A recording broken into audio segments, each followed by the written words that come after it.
आखिर हो ही गई सच्चे प्यार की जीत। कृष और निशा दोनों ही एक दूसरे को बहुत चाहते थे। दोनों ने ही जवानी की दहलीज पर कदम रखते ही एक दूसरे के साथ जीने मरने की कस्में खाई थीं। लेकिन उस समय आज की तरह का नया जमाना नहीं था। निशा की शादी उसके माता पिता ने अपनी मर्जी से कर दी और कृष चाहकर भी कुछ ना कर सका। उधर कृष के घर वालों ने भी कृष की शादी कर दी। लड़की बहुत सुंदर थी, लेकिन कृष तो निशा का दीवाना था, इसलिए उसकी पत्नी में कृष का कोई मोह नहीं था।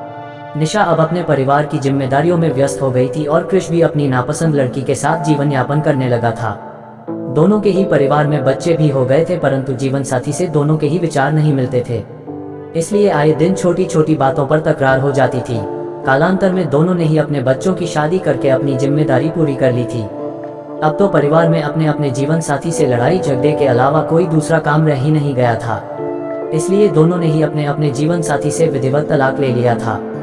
तब तक नया जमाना भी आ गया था, इंटरनेट का युग था और शायद भगवान को भी यही मंजूर था। एक दिन कृष और निशा दोनों ही इंटरनेट के जरिए फिर एक दूसरे से जुड़ गए। एक दूसरे के बिना दोनों को ही चैन नहीं मिलता था। ऐसा लगता था कि दोनों का पूर्वजन्म का कोई रिश्ता रहा होगा।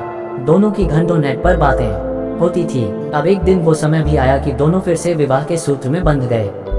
दोनों में अब जवानी जैसा रूप और लावण्य नहीं था, मगर दिलों में बेइंतहा प्यार था। दोनों ही बहुत खुश थे, क्योंकि असली प्यार तो दिलों में ही निवास करता है और अंत में सच्चा प्यार जीत ही जाता है।